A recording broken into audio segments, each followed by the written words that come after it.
So good morning, everybody. Good Thank you morning. for joining. Today we're going to cover two topics, maybe even three. The Torah portion, which is Mishpatim, and then the month of Adar, which is tomorrow, is Rosh Chodesh Adar. And the reason, normally we don't talk about the Jewish month, but because Adar is the month that becomes a leap year, and there's two Adars, and also the energy, every month has an energy, has a mazel. I wouldn't call it horoscope, but like horoscope. What's the mazel of Adar? A fish, because that's a very lucky sign in Jewish life. And also, it says, Mishenichnas Adar marbim b'simcha, that when the month of Adar comes, it brings the energy of joy and transformation. As we know in the story of Purim, the Jews were fragmented. Remember, there were Jews that said, let's go to the king's feast. It's politically correct. And Mordechai said, do not go to this feast. It's a celebration of the demise of the Jewish people. But they didn't listen. But then when the genocide to destroy, God forbid, all the Jews in the 127 nations, Esther and Mordechai gathered all the Jews together, Leich Kanois Kol HaYehudim, and from a fragmented nation, they became one, and they were saved from this terrible genocide. So it's a month of transformation, a month that they were almost annihilated, God forbid, and that darkness turned to light, to joy, to celebration, which is what I mentioned last week, that we Jews, we get persecuted, we survive, we celebrate, and we eat. That's how we deal with tragedy. That's how we deal with persecution and pain. And Adar, you go ahead, what? I'm sorry to interrupt you. No, Mishpatim was my son Michael's parsha for his bar mitzvah. It's a beautiful parsha. It's a beautiful parsha. Yeah. So we'll do a little bit of Adar after we do a little bit of parsha. So last week was the giving of the 10 commandments and the Torah at Sinai. Remember, they gathered, they heard God's voice. Then Moses went up to bring down the 10 commandments. And right in this Torah portion, it opens up with the following. Eila HaMishpatim. These are the laws. What laws? The civil laws. The civil laws of slavery, the civil laws of damages, the civil laws of loans, the civil laws of servants and slaves. So the question is, why does this Torah portion open up with the civil laws? So the commentaries answer, because you might think at Sinai, we got the holy roller laws. Don't worship other gods. I am God, your God. Don't slander in the name of God. But civil laws were not given at Sinai. Civil laws are like constitutional laws, government laws. The Torah tells us no. Just like the laws that are more esoteric and holy were given at Sinai, civil laws were also given at Sinai. To judge your people favorably, to set up courts of law, what to do with damages. Somebody damages your property, somebody damages you, hurts you. All the laws of damages and stealing and civil laws were also given at Sinai, equally important, equally urgent to institute in the life of the Jewish nation. So just in case you thought, civil laws, common sense laws, I don't need to be told at Sinai, don't kill. I know not to kill. I know not to murder. I know not to steal. No, all the laws were given at Sinai. The civil laws, the logical laws, and the illogical laws, the laws we don't understand. So Moses wrote them all down? Yes. Yes, what happened was after God gave the 10 commandments, he went back up on the mountain, because remember, the 10 commandments is the foundation of the 613 mitzvahs. And he wrote down and also was taught by God, because remember, the beginning was given over orally. An eye for an eye. What does it mean, an eye for an eye? If you knock out my eye, do I then go to court of law and we knock out your eye? It means the value of an eye, the value of the loss of work. That's a typical of example of something that can be very misconstrued.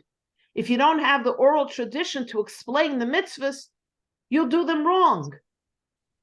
The Torah is not a vengeful Torah. If on purpose or by accident you knock out someone's eye, you don't bring the person to the court and then, okay, sit down, we're going to knock out your eye now. We don't do that. We don't do, like, in those third world countries, you steal, they chop off your hand. You're making it even worse. Now the person for sure will commit more crimes. You're not enabling the person to have rehabilitation. Person knocks out someone's eye, whether on purpose, they get angry and they punch you in the eye, or accidentally, guy shoveling dirt and the dirt rock falls to your eye, and you bring the guy to court. The court will say, the Jewish court, the value, he can't work now, he only has one eye, he lost money, he lost his position, and they figure out a monetary restitution. But to maim the second eye is just cruel for no reason.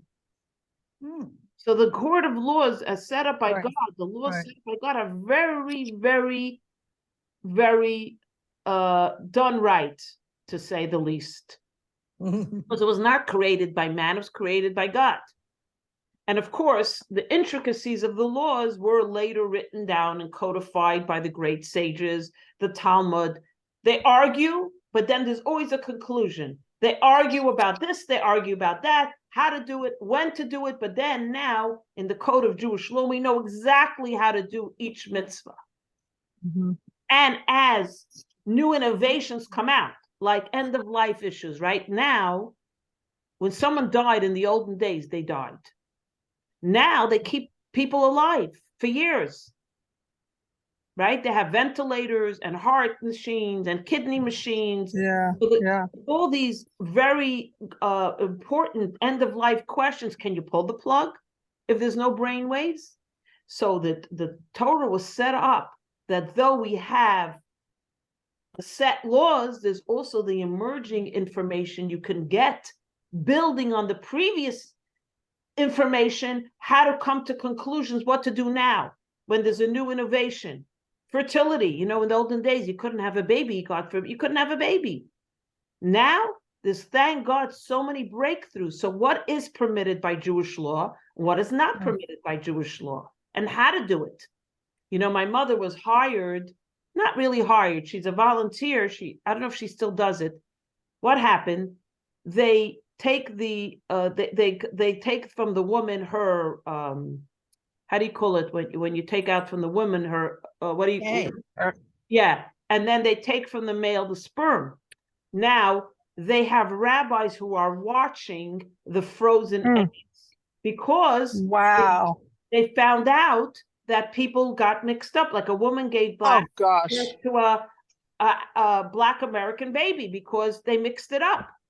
So they now in the frum world, when the woman undergoes the procedure, there's a rabbi or my mother, someone like my mother goes, and many times it's done on Shabbos because that's the only time they could do it for the person to have a baby.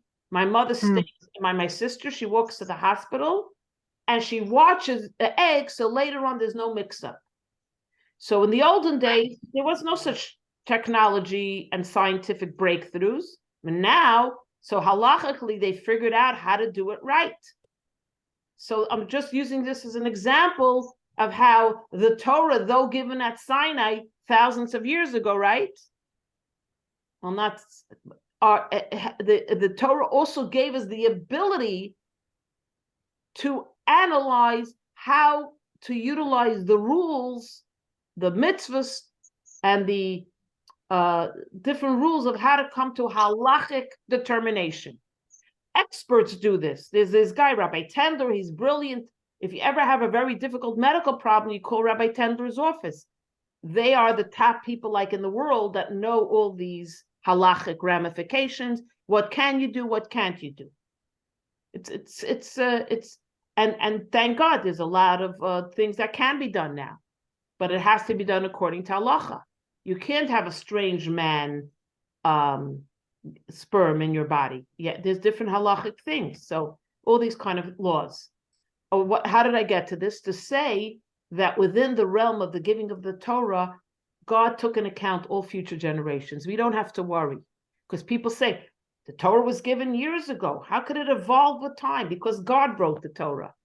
And God created all future innovations and breakthroughs. God gave us the ability to build a spaceship to go to Mars. So don't you think the same God that gave us the ability to do what we're doing also gave us Jewish law connected to those things? When does a woman light Shabbos candles on the moon?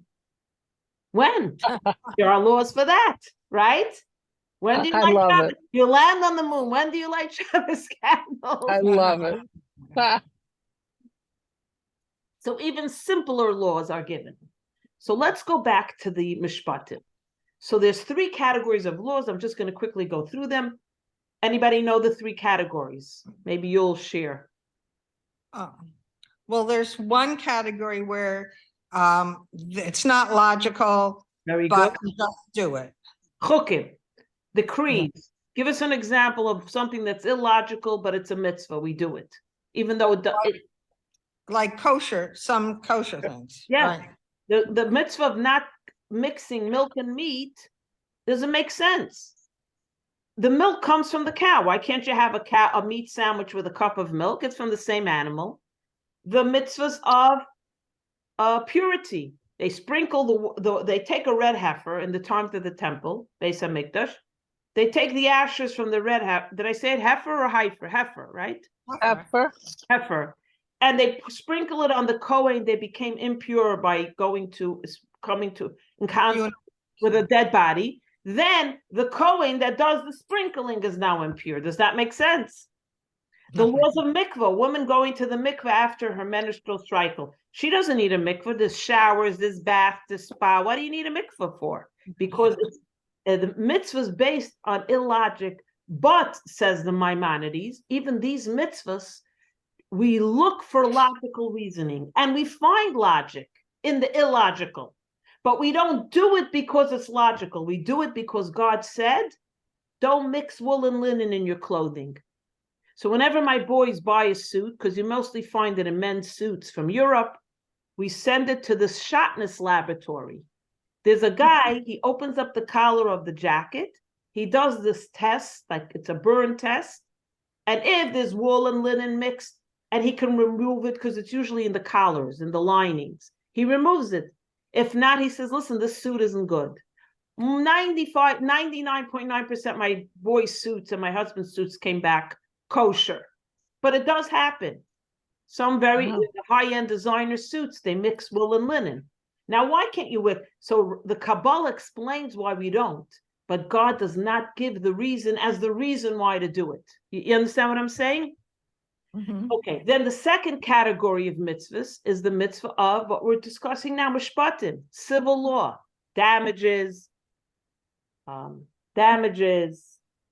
loans, laws dealing with slavery, which I'm going to explain, which is very cryptic. Any common sense laws.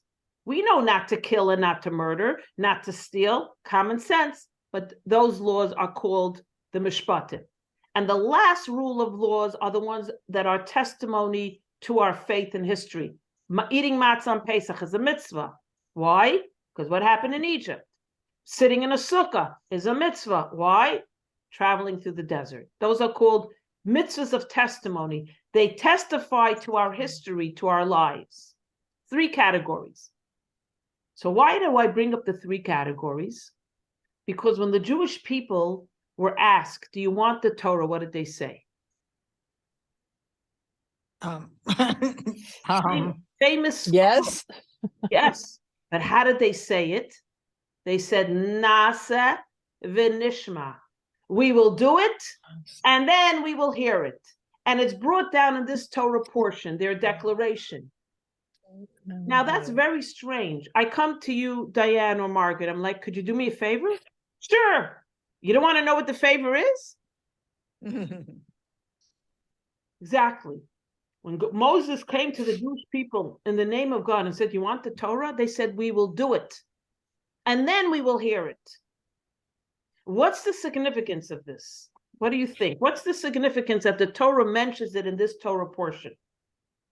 Well, faith that will do what you say, and Very, very good. Very good. Very good.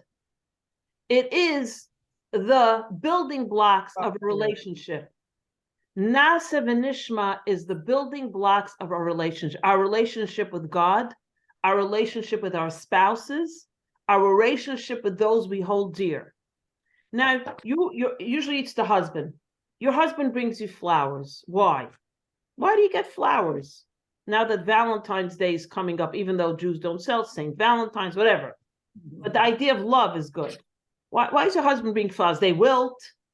They don't last. They're not expensive. Because it's not that the flowers hold value, even though they're very pretty. I get flowers every Friday. Thank God my husband brings me flowers for Shabbos. And I love it. It's because the flowers are saying Na'aseh v'nishma to you. I love you. It doesn't have to be logical. I'm not bringing you flowers because, wow, it's like a diamond is forever. I'm bringing you flowers because I just want to tell you that I love you unconditionally. Then I'll hear all your complaints. You bought me. My mother hated carnations. My father didn't remember. Oh, no. Times he brought her carnations. So I remember my mother saying to my father in Yiddish, carnations, carnations. My mother loved like roses. So I used to say to my mother, Ma, it's not the carnations. He's showing you he loves you. I would tell my mother. he'd love me more if he remembered what I liked. Yeah, right. Right. So it was the thought. So the flowers are saying like what we're saying to God. God, you are our God. Now tell us what you want from us. That's the foundation of a relationship with God. But also notice, Na'aseh v'nishma. God doesn't want someone who's a robot. Yes, tell me what to do and I'll do it. Listen. God also wants us to listen afterwards. We showed God, you're our God. We're going to do what you say. Now tell us what you want. God also wants us to listen. In other words, not to be a robot, to be a human being doing the mitzvahs because God said so, but listening, putting in our own efforts, putting our own emphasis and our own effort. So though in a relationship, your husband doesn't want someone sitting on the chair go, yes, honey. I mean, maybe some husbands, no, honey. He likes, spouses love when the other one listens to them, but is that what you want? You don't want someone that's like a sounding board, a little pushback. Sometimes you need to have a relationship. A relationship goes both ways. So though we say, honey, I love you unconditionally, God, I'll do whatever you say, but let me hear you. I also want to hear you. I want to hear what it is. There has to be a give and take. So that's a very important element here in the relationship with God. Very important element.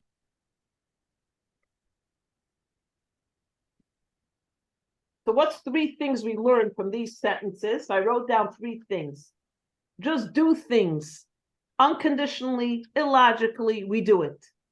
2, never forget it's not about me, it's about you. In other words, in a relationship, it's not the me, me, me. In our relationship with our spouse or with God, it's about, what do you want, God? Honey, what do you think you need? The problem many times is also always about me. That's why if you want a Valentine's, what should you say? I always say it every year. I love you, right? You should say you I love. Because I love you, I put myself first. Me. Guess what? I love you. You should be so honored. But you are the priority. You I love. So it should be backwards. And the third thing we see, always work to understand, what does your partner need and want? Both ways. What does God want? Not always, what do I want from God? What does God want from me? And in turn, I'll say, God, you know, this I need from you. A woman called me, she's a very serious problem. I said, let me write to the Rebbe, you know, my usual, let's put on a mezuzah. And the third thing I said to her, take on a mitzvah. She says, why? I said, because it's a relationship. You're calling out to God to help you in this crisis. But you know what? You got to do a little barter here. God, I'm going to light Shabbos candles on time for the next 2 months. Do me a favor back. It's a relationship. It's okay to make deals. Honey, I'll pick up the cleaners, but remember that garbage has got to go out every night. Right? So in a relationship, it's okay to say, I need this, but you know what? I'll give you this as well. So Naasav and Nishma really is about a fundamental relationship with God and also translates in human life. A true friendship, a true relationship is not built on conditions. I'll do you a favor if it fits into my time. I'll do you a favor if everything else I need to do gets done in time. And we all know this with our friends. I've called friends. I'm like, can you do me a favor? She says, well, not today, But it's human nature. It's human nature. It's human nature. When my kids call me, Ma, could you do me a favor? I go like, yes. Ma, you don't want to hear what the favor is? I'm like, no, whatever you need, I'll do for you. That's what a parent is. Yeah. Later on, if it's something crazy or ridiculous, you could figure it out. Oh, that's what you wanted? No, thank you. Yeah. Doesn't it always feel good to hear the yes right away? And then later Yes, you of could course. argue it out. So Naasav and Nishma is the foundation of our relationship with God. God, we don't understand why you want us not to mix milk and meat, frankly. It's a little maybe hard nowadays or ridiculous. All the restaurants are so clean and nice. We have the health department. Many times, many mitzvahs we say, it doesn't make such sense. Maybe then it made sense. But now, but we do it because God said so. And by the way, whenever I do these mitzvahs, I realize more and more how it really shapes your life. And it makes you more humble in a way. Because you do things not because, oh my gosh, I understand it and it's so powerful, it's so potent. You do it because God said so. And it builds your faith. Because it's not always based on logic. Like mothers and parents, don't we do crazy things for our kids, Margaret, right? We go over backwards for our children. Doesn't make sense even. But we do it because we love them and that we're in a relationship with them. So this is what it is. This is the understanding of doing. I'll do it and then I'll hear why. So now comes another important question. But before I go to that, does anybody have a question or a insight? Don't be shy.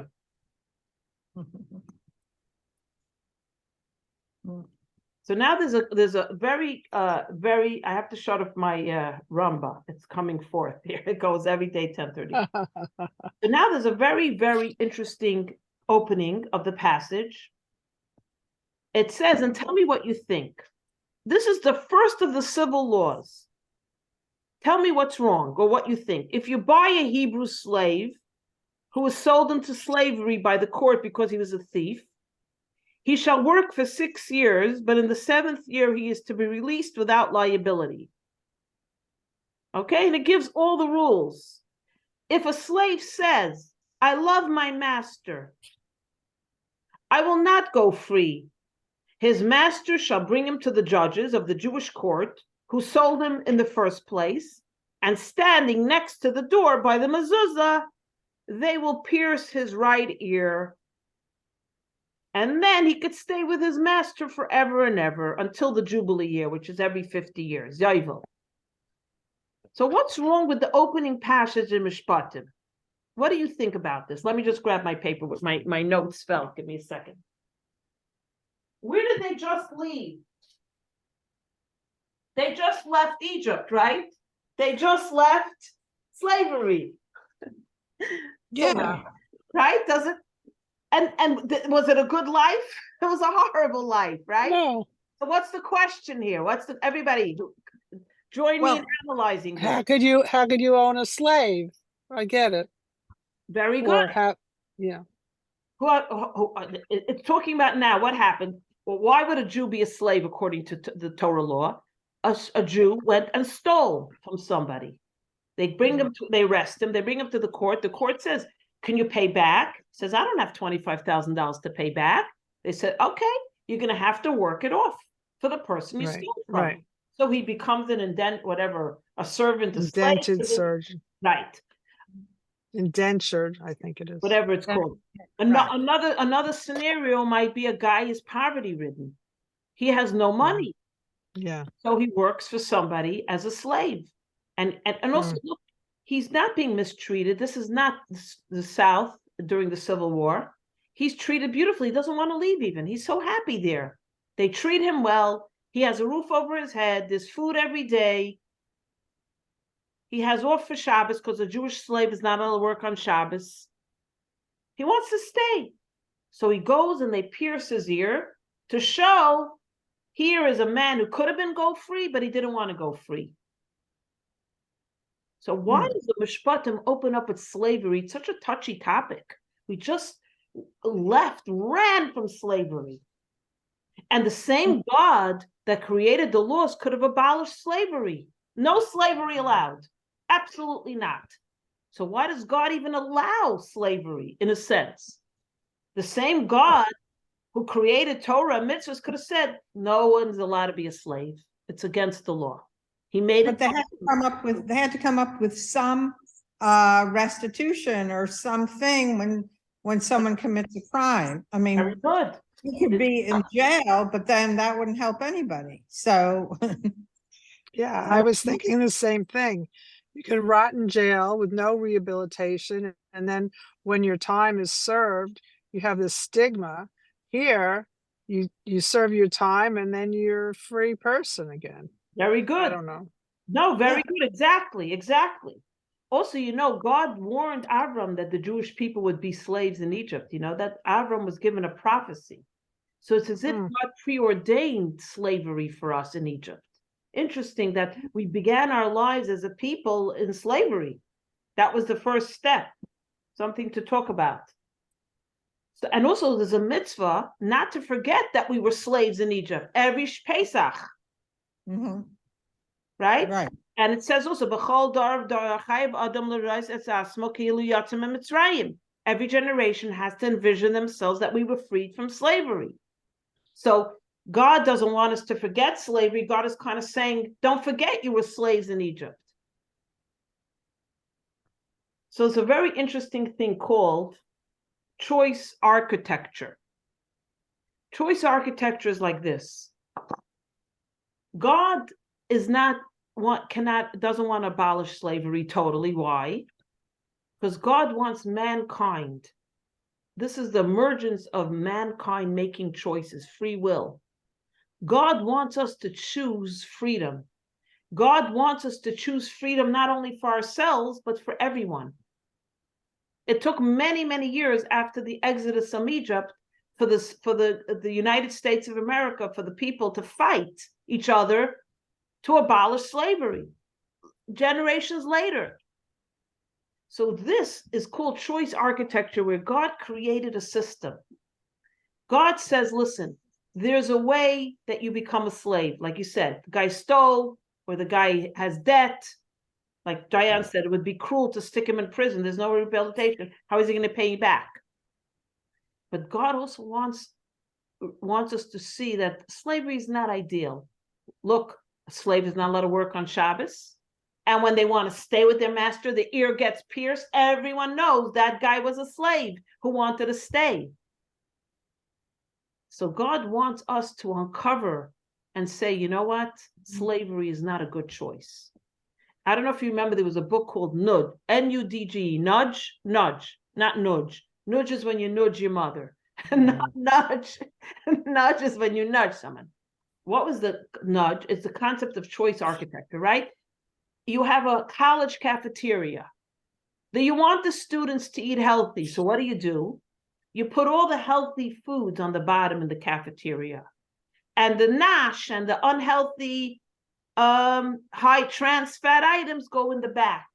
So the student has to say, oh yeah, I want that Hershey bar. I want that donut.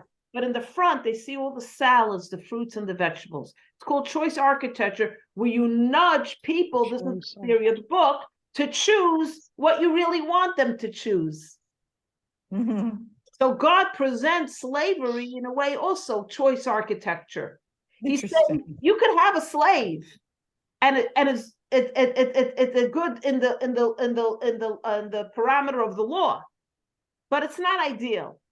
Because, again, the slave can't work Shabbos, you have to pierce the ear. So God lets us have slaves, but presents it not in the best of interest or the best of light.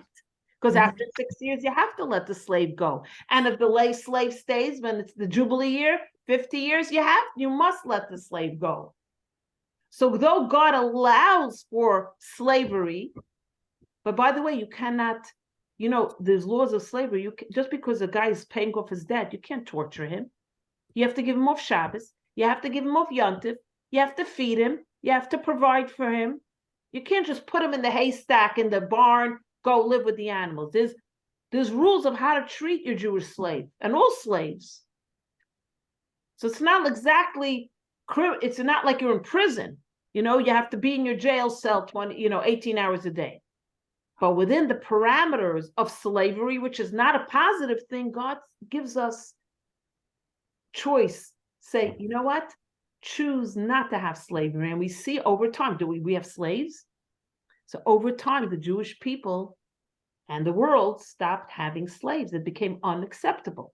And that's what God wants us to choose. So though it's allowed, God wants the emerging individual people, society, to choose a different path, to choose a path of giving people freedom, not enslaving them. So you see, in the Torah, there's a very strict foundation, but there's also a way that our free will emerges. We're able to make choices, so many choices. And here's an example of those choices where we choose not to be a slave, not to have slavery. And look how centuries later, or generations later, America's society jumped on board and abolished slavery. What the Torah was saying all along, America's society adopted. But now if you look third world countries, they have slaves. Horrible situations. Horrible. Horrible. So is this clear? Everybody gets what's going on here? So it opens up a bit. It opens up because it very much relates to what they just went through. So the Torah opens up with slavery because they can very much to relate to what just happened.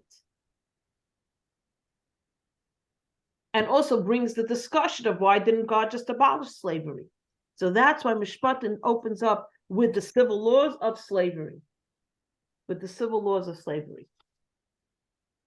I want to share one more thing and then we'll go to Adar. You know that when you look at the laws of the Torah, you have two types of laws. They have the laws that deal with God, right? Don't worship other gods. I am God, your God. Don't have an image made in the face of a god, like don't make idolatry, and so on and so forth. And then the other side are the mitzvahs dealing with people. Honor your father and mother. Don't be jealous. Don't kill. Don't steal. So the 10 commandments were divided in half. On the right was the laws dealing with God, human beings to God. And then on the left were the laws dealing human beings to human beings. Don't commit adultery. Don't be jealous of your neighbor, and so on. Honor your mother and father. But in essence, though it seems like two categories, by honoring your fellow man, by not killing, by not stealing, by setting up courts of law and establishing the civil laws, so to speak, you're also honoring I am God, your God. Do not worship other gods. Do not take my name in vain. Do not make do not worship other gods. It's connected. Both columns are connected. Why don't we kill a human being if they hurt us or we're in the mood? We're not talking about war. Because they're a creation of God. So that you can't separate the two columns, so to speak. You cannot say the civil laws have nothing to do with God and the laws pertaining to God have nothing to do with humanity. It's all interconnected. When we respect our parents, we're respecting God. And when we honor that there's one creator, it enables us to live life fully with our neighbors. I always say, like, all these terrible shootings, right? A student takes a gun, goes into a school and shoots up everybody. Why? Because there's a fundamental, serious problem in this person's psyche. And for sure that they don't believe in a creator and a God, because there's no accountability. I could do whatever I want. I'm a free man. This person hurt me, I'm going to shoot them. But if there's accountability with God, you know there's a God, you're not going to cross over to the left side of the commandments and disregard them. You're going to regard them because it's all connected. You don't steal if no one's watching. No, God is always watching. So the 10 Commandments is a two-way mirror. Each side mirrors the other. If you disregard and disrespect human beings, God says, why are you disrespecting my creation? So it's both interconnected. It's a two-way mirror. So the mitzvahs that deal with our relationship with God, which is like praying. Praying isn't about man. It's me asking God, thanking God, praising God. What does it have to do with mankind? And then do not steal. What does that have to do with God? I'm stealing from him, God. I'm not stealing from you. You are stealing from me. So what the Torah is also telling us here right away with the civil laws near Sinai, that it's all one thing. The right side of the 10 Commandments is connected to the left side, which is the human relations, and the right side, which is God and human relations, is connected to the left side. It's a two-way mirror, as I just said. This is what God is telling us with the 10 Commandments.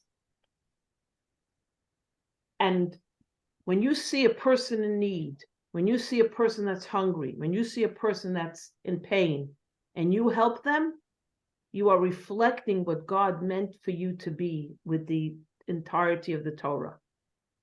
It's not just a human thing, it's a godly thing. So we realize now that even an act, you say, what does it do with God? I did my neighbor a favor. It's a godly act. Because the same God that says, believe in me, don't believe in other gods, don't use my name in slander, like don't use my name in vain, is the same God that also said, give charity to the poor, help those in need. Don't discriminate against the convert or the orphan or the widow or the widower. It's the same God. So by treating human beings the way they're meant to be treated, you're treating God the way God, as God, the creator of the universe. So that's the concept of the 10 Commandments and the Torah. The civil laws are equally important to the very holy laws. You might say, listen, in my relationship, the laws of God are important. But human beings, that's my business. It's not true. It encompasses it all. So I thought that was a very important point to make, because we sometimes want to separate the two and say, what does one have to do with the other? It's not connected. You know? What happens in shul happens in shul. What happens in my house happens in my house. Not true. It's all one 10 Commandments. Like what happened in Vegas stays in Vegas. No. Very good. Very good. Very good.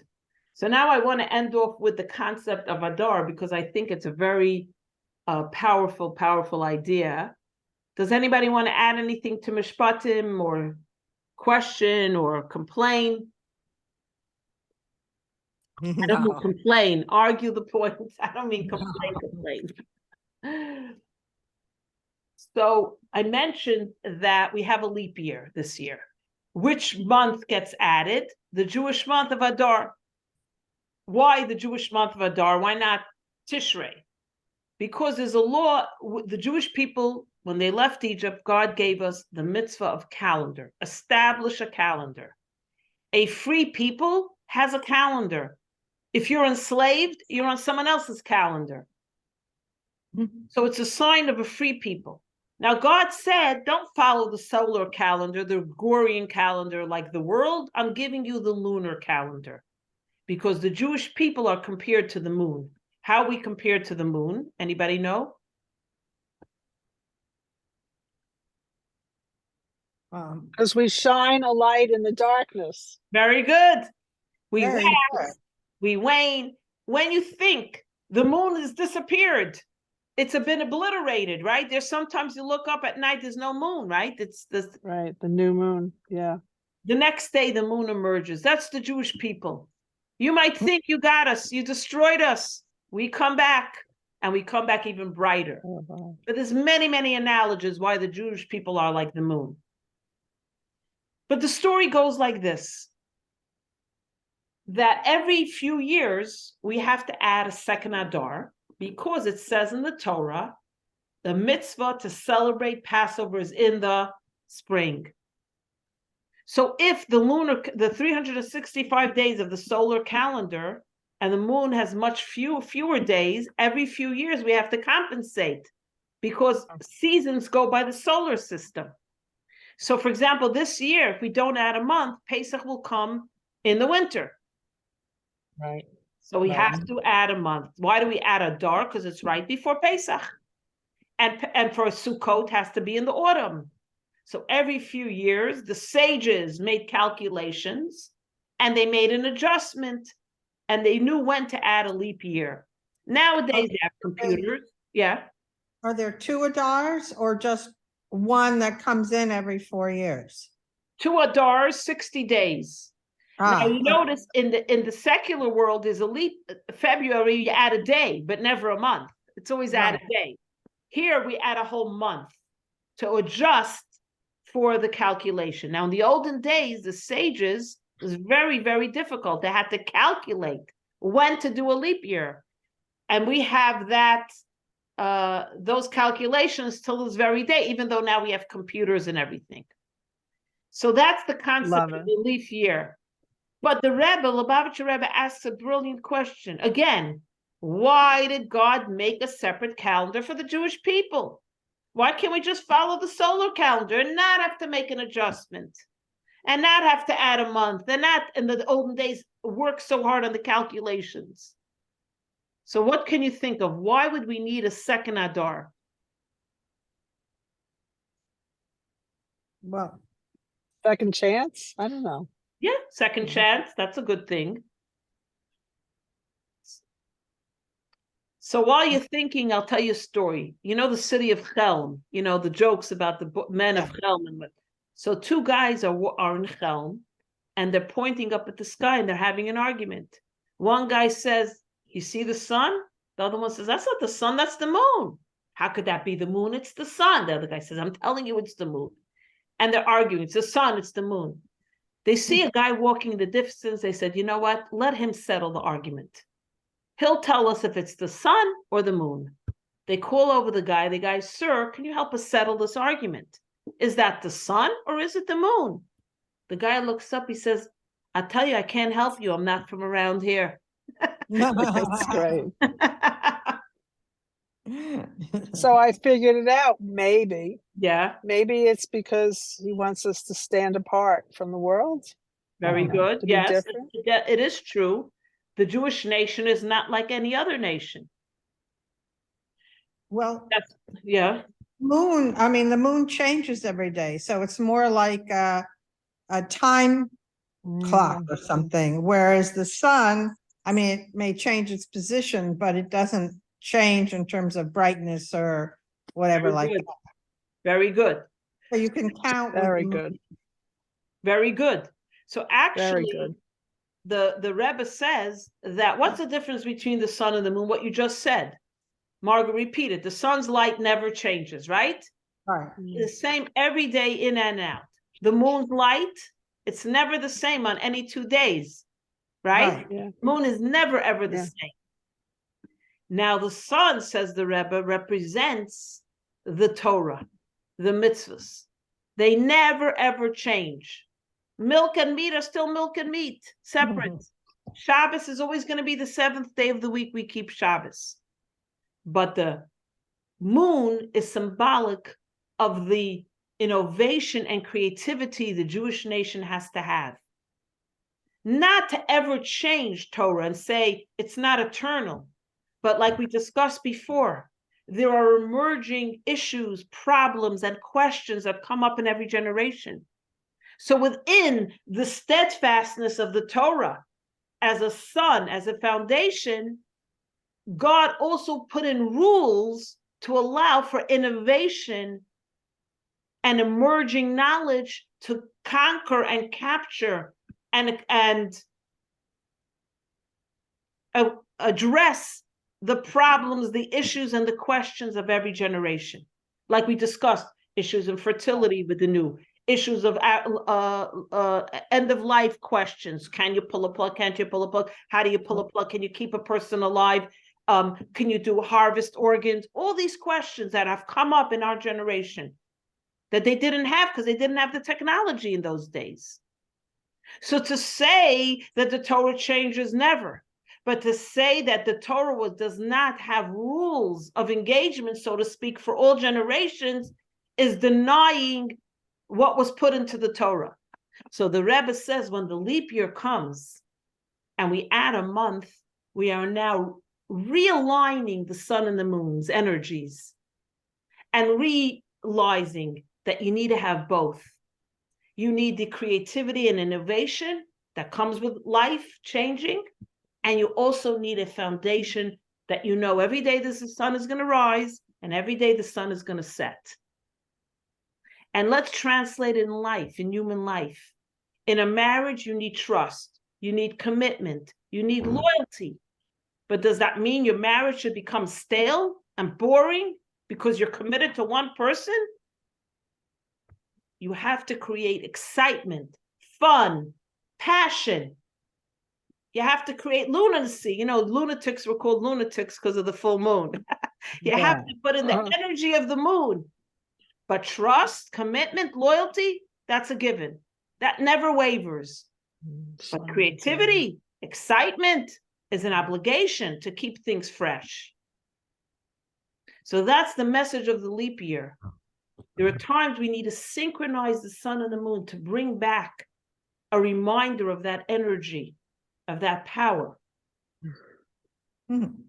That's the concept of the leap year. Then one more beautiful thing I saw, and I'll share, that there is the power every few years, is based on Kabbalah, to rectify something that happened at the beginning of time. What happened at the beginning of time that we have to rectify by a leap year? What happened was, if you ever read the Medrash, when God created the sun and the moon came with a complaint. God, I and the sun have equal light, equal power. God originally created the sun and the moon with equal power, equal light. The moon said to God, you can't have two kings on one throne. Either it's me or the sun. I can't share my throne, my galaxy with the sun. Two kings don't work. So God said, oh, really? And God diminished the light of the moon for its jealousy. Now, who is symbolic of the moon? The Jewish people. What happens as a result of the moon's jealousy and its diminished light? When Adam and Eve are created, the Kabbalah says, the negative energy created by the moon, symbolic of the Jewish people, but mankind in the beginning, eat from the Eitz Hadas, they eat from the tree of knowledge. The negative energy of the moon translates into humankind. And they also question God's authority. Like God said not to eat from the tree of knowledge. Why? Because we're going to be too smart? We'll outwit God, so they eat from the tree of knowledge. So the Rebbe, based on Kabbalah, says to rectify the error of the moon, which led to the sin of the tree of knowledge, we every few years we synchronize the moon and the sun. We bring back the full power of the moon, so to speak, to be in sync with the sun, to rectify that what happened. Now, how can we rectify something that's infinite? Only God is infinite. So the Zohar says, because God gave the Jewish people a power, Yisrael v'kutchabricha kulam chad. The Jewish people and God are one. And if God has infinite power, we have infinite power. The ability to every few years take the moon and the sun, make them whole again, the way they were meant to be at the beginning of time. That's what the leap year is. It allows us every few years to readjust. And why I found this so spectacular is because you always feel, you know what, I made a mistake, I can never go back. But God is telling us, no, you could go back, you could rectify, you could change things. So I always find that very powerful because, you know, what hurts us so much is the regrets. I know when I think back of some mistakes I made, I'm like, I'm so dumb. Why was I so foolish? I mean, you can't change it, you did it already. And the ramifications were sometimes not so great. Comes here and says, you know, there's a leap year. When God gives you the ability to use the infinite power to restore that which was broken at one point. And that's the power of Adar. It's the transformation, the power of transformation. And the power of a leap year. You have the double energy. That's what it is. It's the double energy. So we have these two ideas this coming. We have the Mishpatim that gives us perspective. We have Adar, the power of transformation, and the leap year that's coming up. So we have one Adar now, and then we're going to have a second Adar. And I looked up the law. So if you were born in Adar, and it's a leap year, when do you celebrate the second Adar? Like my daughter was born in a leap year, so when there's only one Adar, we celebrate on her birthday in Adar. But it's a leap year. She was born on a leap year, it's the second month. But if you have a yard site or you have other anniversaries, you have to ask a rabbi when to celebrate because it depends on the year that was the yard site. So people always ask, when do you celebrate a yard site in Adar if it's a double Adar? When do you celebrate this significant event? You have to ask to look up the calendar and make a calculation. That's how it works with the double Adar. So we're going to conclude with this idea of the double Adar, and it's a time when you also have the energy of transformation and joy, because Adar has that energy. You know, Elul has the energy of compassion. You know, we pray Rosh Hashanah, Kippur, Elul, Tishrei. Tu B'Shvat, the month of Shvat, is the energy of growth, fruitfulness. Nisan, when we went out of Egypt, is the energy of freedom. And Adar is the energy of transformation and joy. Like we said, in Purim, we transformed what could have been a genocide to a liberation. And the people dispersed, they became one. That's the energy of Adar.